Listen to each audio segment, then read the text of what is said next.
going on YouTube? WestHobbiesRC. So today we are back with the FMS 70mm Viper V2 15th anniversary edition. So huge thank you to FMS for sending this out. We're gonna go get it built in this video, do the setup, and get it ready to fly. If you guys wanna get a Viper for yourself, there is a link in the description with a code for some money off. So go ahead, check that out, get yourself a Viper. Let's open this box and see what we get. Like all FMS models, they come extremely well packed in a nice foam protection. Your wing, fuselage, rudder, everything is nicely packed in here. The biggest new thing with the FMS 15th anniversary edition Viper is struts on the landing gear. So now they gave you struts on the mains and nose. We have nice hard tires that spin freely. You will have to put your linkages on from your servo to your control surface, ball links on every surface. So we're gonna go ahead and do that. You do have flaps, ailerons, elevator, and rudder. There is 8 9-gram metal servos. You have a 70mm fan unit, 80 amp ESC with a 3060 1900 kV motor, a wingspan from tip to tip of 43.3 inches, or 1100 millimeters, and a weight of 1795 grams. So this will be on a 6S 3300. You are just going to go ahead and open up all these little passages, get everything out of the box and get it on the table. Everything laid out on the table here. We have our horizontal stabilizer, our canopy with the pilot, our vertical stabilizer, your fuselage, and your wing. And then, of course, you have your Viper manual and your ESC manual, as well as a nice little pack with all your push rods and screws for the entire assembly. So let's go ahead and get started putting this thing together. We have our fuselage upside down on this little row bar plane stand holder. If you don't have one of these holders, I recommend picking one up. They're foam, they're really inexpensive and a great tool to have while working on your fuselage.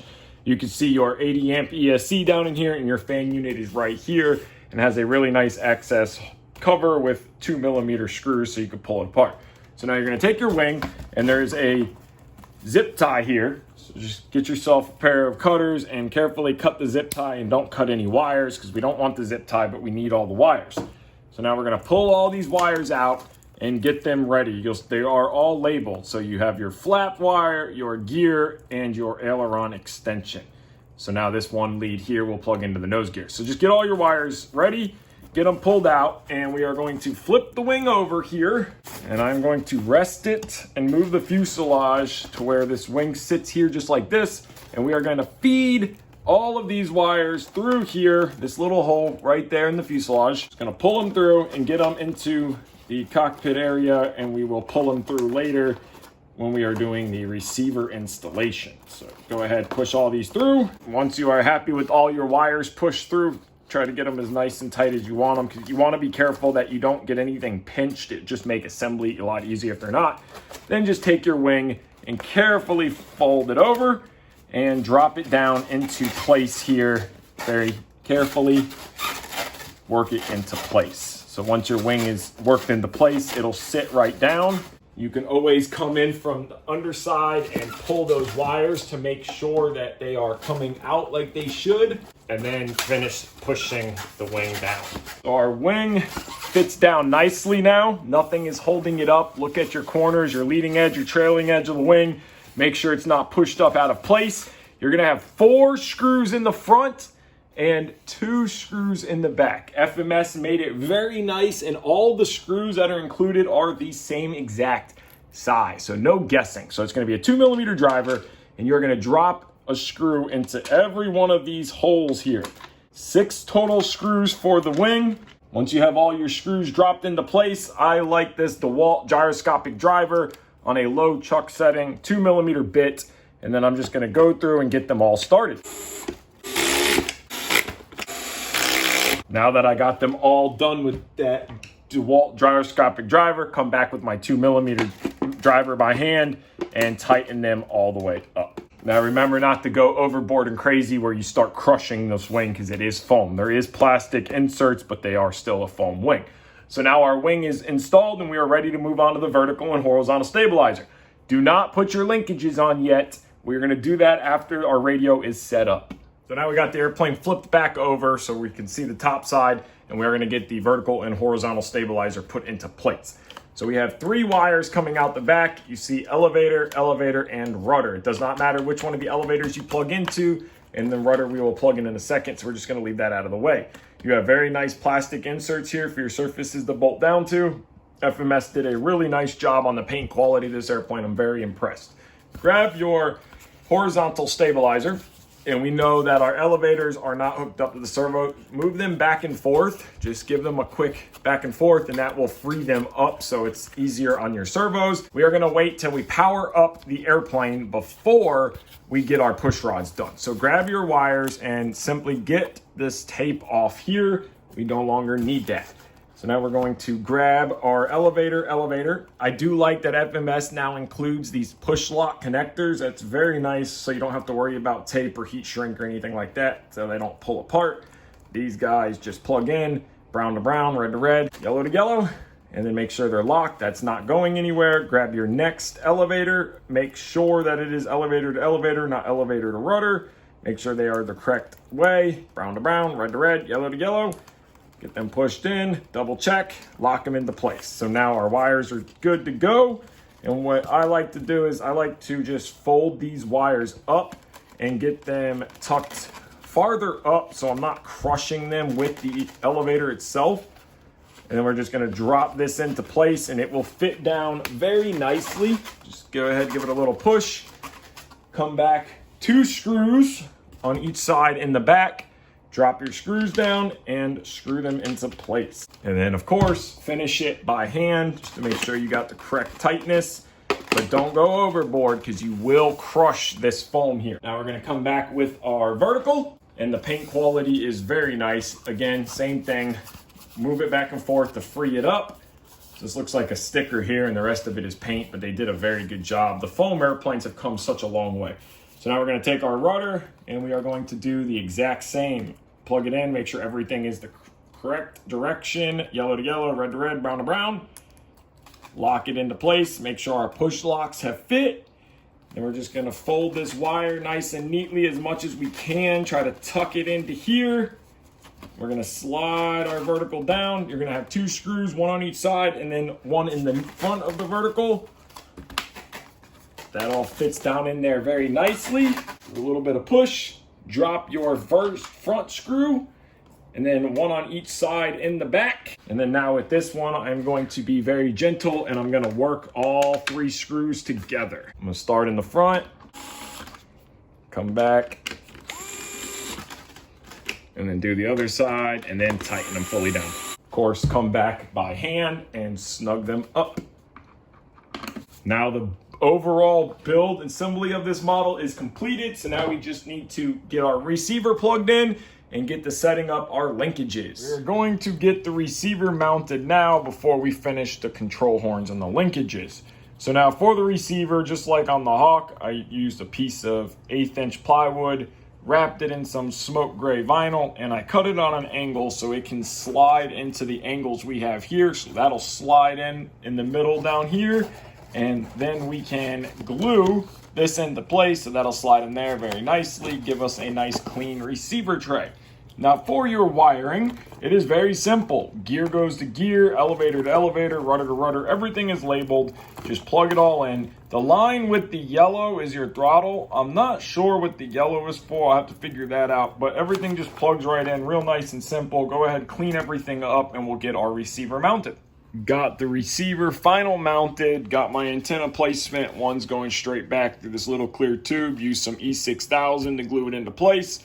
Then we have the voltage up and soldered on a XT90, so we have pack voltage. I still have to secure this antenna, but we are running a 6S China Line 3000 right now for setup, and that's what we will fly it on. So our radio is bound and set up. Everything is working, but we have only nose wheel. All other linkages are not on yet. So we're going to flip the model over and start assembling our linkages. FMS made all the linkages the same, which is very nice, no guesswork. So you can start with your aileron, go to the flap, your other flap, your aileron, move to your elevator servos, and then your rudder servos. If you do not have one of these, this is a Lynx ball link tool. These are incredible to have and they make life so nice for popping these on and off.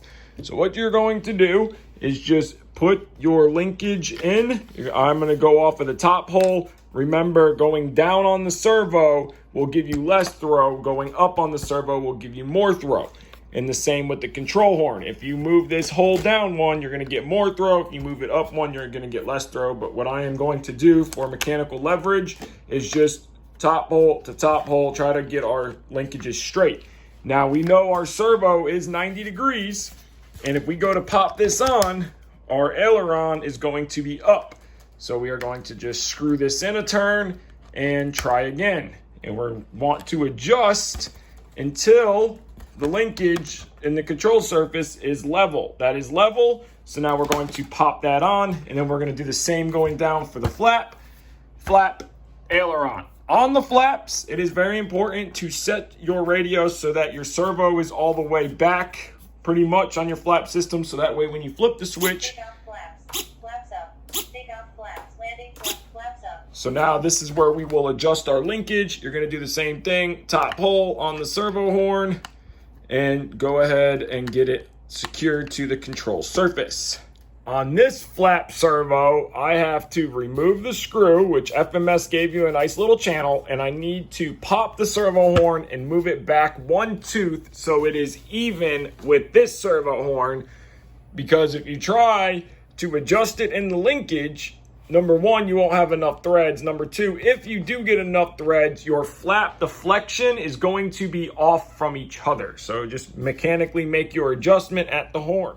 Now that we got our servo horn adjusted, we just pop it off one tooth back. These are where they come in handy at, your ball link pliers. So one thing you need to pay attention to, on your ball links, they are one-sided, so they only fit on one side properly. You will notice one side is bigger than the other side, and there's a different lip on this side that's flattened off. You want the side that's flattened off with the bigger hole to go towards the ball, towards the control surface horn. All the linkages are done. All of our control surfaces are working. We have full flaps, barn doors. Now on the elevator, I did have to adjust the servo. I had to take one arm off, move it. It's very important to set your model up properly. And what I mean by that is make sure all your control surfaces are level at neutral. On the ailerons, I always add just a little bit of reflex. So each aileron's up about 1 millimeter or 2. I'm balancing at 95 millimeters from the leading edge of the wing, right where it meets the fuselage, to this black dot, 95 millimeters. I'm a tad on the nose heavy side, running a 6S 3000 China line pack, battery pushed all the way back to about right here, and I'm happy with that balance. It's right where I like it. So now this model is set up and ready to go. I do not run Expo, but I did put dual rates. So elevator and ailerons are on a 3-position switch, which is what I do for every maiden flight. And the reasoning for that is I start with 100% throw all the way around. And then I'll cut it back 75 and 55. So that way, while I fly, I can see where I like it. Then when I'm done, I land and I adjust my overall, take the dual rates out, and then I have the model to fly the way I like it. So I want to thank you guys so much for watching this video. Remember, there is a link in the description below, right down there, that has a discount code and the FMS affiliate link. Does not cost you an extra penny. Go down there, get that discount code, click that link, and order yourself an FMS airplane, car, anything on the website. It's in a link for the website. Click it, go look through, see what you like. And if you could use that link and use that discount code, save you money, help the channel out. So I want to thank you guys so much for watching this video. Huge thank you to FMS for sending out this beautiful 15th anniversary edition Viper. Super excited to fly it. Maiden flight video next. So thank you guys so much for watching. Hit that like button, hit that subscribe button. Take care and have a great day.